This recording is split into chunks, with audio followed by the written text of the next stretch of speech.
Mu kiganiro cy'uyu munsi tugiye kurebera hamwe imwe mu mpamvu y'amategeko y'Imana, cyangwa turebere hamwe nyirizina intego, imwe mu ntego y'amategeko, cyangwa kurebera hamwe nyirizina kamwe mu kamaro k'amategeko y'Imana cyangwa amategeko Bibiliya ivuga, tunareberaho nyirizina icyo Bibiliya ivuga ku mategeko y'Imana. Yego, ndabasuhuje, basuhuza ni mugenzi wanyu Sibomana Anastasi, ubwoko bw'Imana, God's people, tuboneka hirya no hino ku isi, n'ubundi intego yacu no kumenyekanisha ukuri kw'ijambo ry'Imana.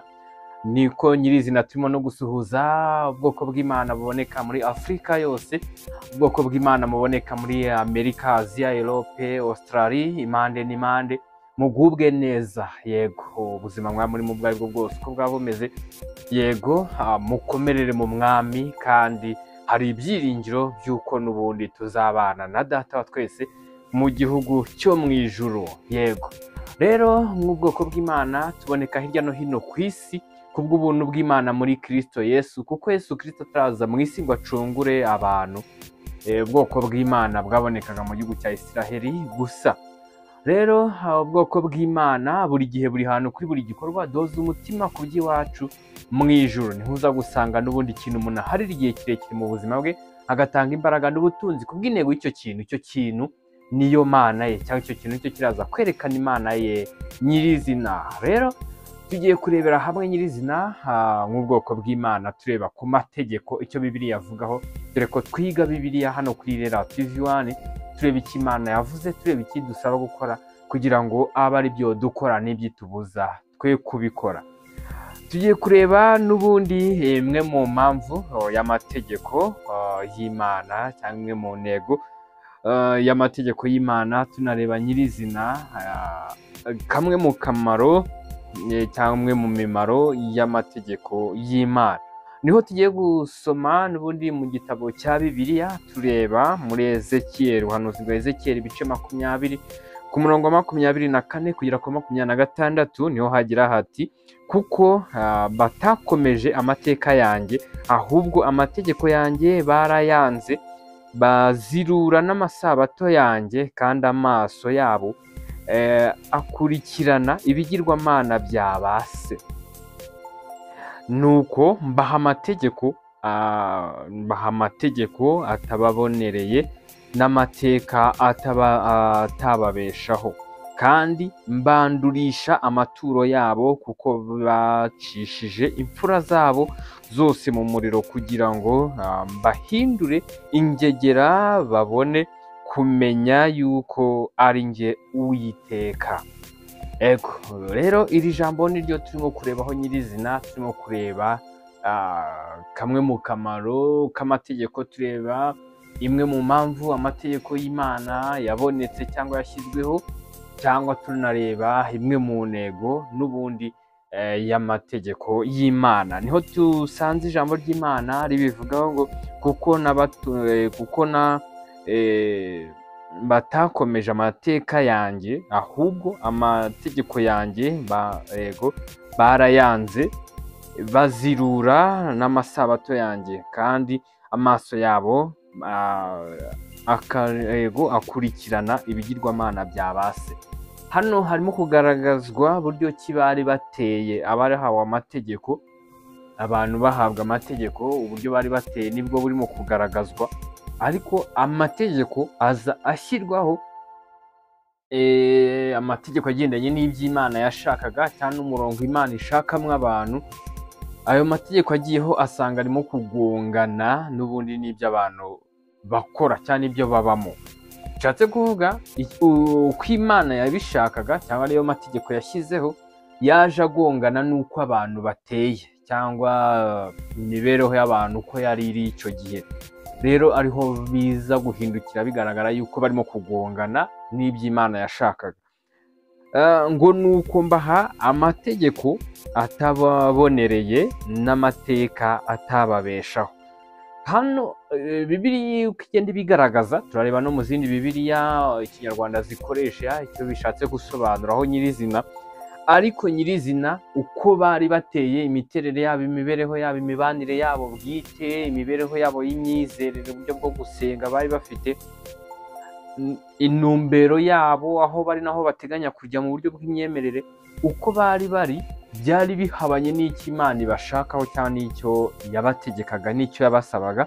Amategeko rero Imana yashyizeho n'ubundi aza atabonereye cyangwa adahuza nyirizina n'icyo bari cyo, bituma bagongana nayo, kandi bituma n'ubundi amategeko y'Imana atababeshaho, yego, cyangwa imigenere y'Imana ishaka, dore ko iby'Imana ishaka bari byo by'ukuri kandi biri mu murongo wa nyabyo.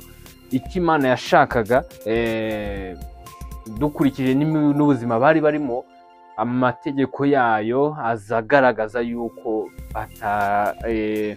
atababeshaho. Ku bw'ayo mategeko bo batakagombye kuba ayo mategeko yababeshaho, cyangwa ayo mateka atababeshaho, bitewe n'uburyo yari ahabanye n'ibyo bo bakoraga cyangwa nabo bari bo nyirizina.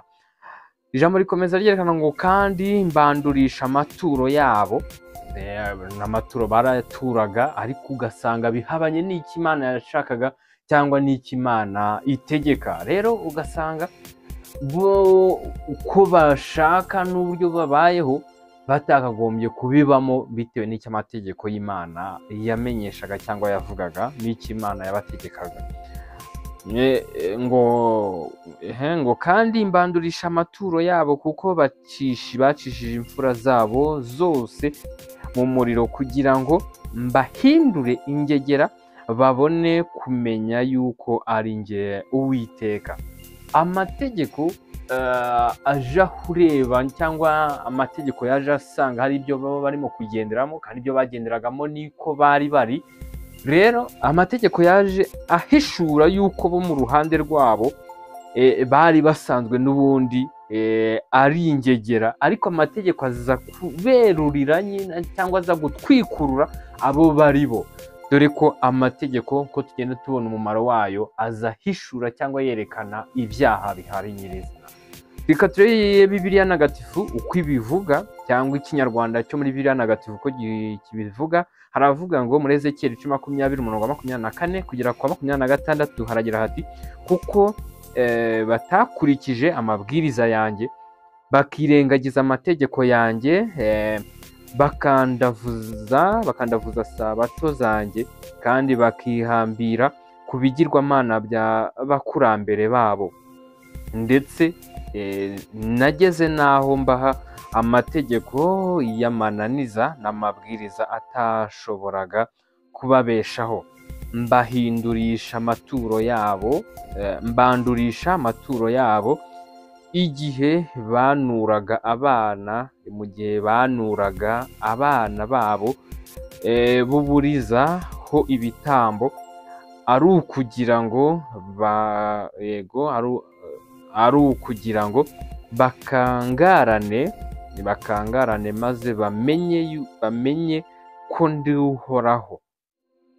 Yego, ngaho uko Bibiliya ntagatifu yo ikoresha ikinyarwanda yo ivuga, hariya n'ubundi twabonye hejuru herekana yuko bacishije imfura zabo mu muriro, ni uburyo batambagamo abana babo b'imfura, babatambamo ibitambo ku Mana. Rero nyirizina ndabashimiye yuko mwabanye natwe muri kino kiganiro tureba ku mategeko. Ni ikiganiro cy'uruhererekane, n'ubundi n'ubukurikiyeho tuzareba indi mu mpamvu yagiye ituma habaho amategeko y'Imana, cyangwa indi ntego yatumye amategeko y'Imana ajyaho, cyangwa kandi kamaro k'amategeko y'Imana. Tuzabirebaho n'ubundi ubutaha.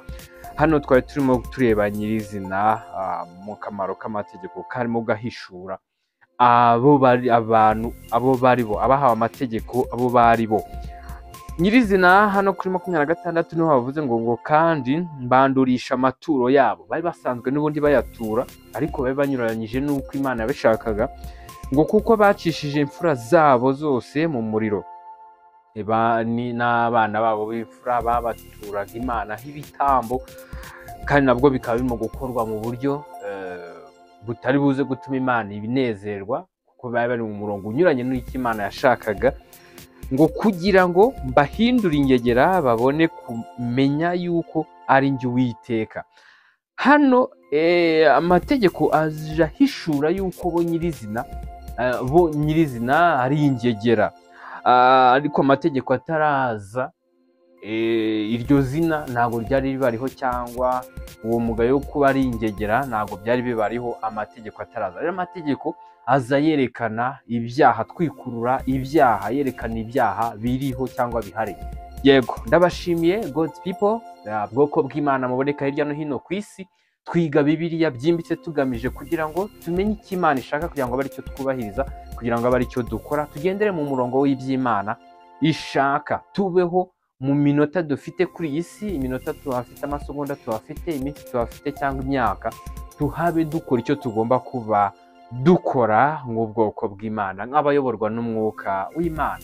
Rero wowe uri mushyashya cyangwa nawe utarakora subscribe, yikore kugira ngo hatagira ikiganiro kigucika cyangwa kikanyuraho. Hari byinshi twize, hari ibyo turimo kwiga, hari n'ibyo tuziga, kandi bireba ubwoko bw'Imana tuzaba mu gihugu cy'Imana, mu gihugu cyo mu ijuru, ubwami Imana yaduteguriye kuva isi itararemwa. Ndabashimiye, amahoro y'Imana n'ubuntu bw'Imana bibane namwe, muheshejwe no kumenya Imana na Yesu Kristo umucunguzi wacu. Murakoze cyane.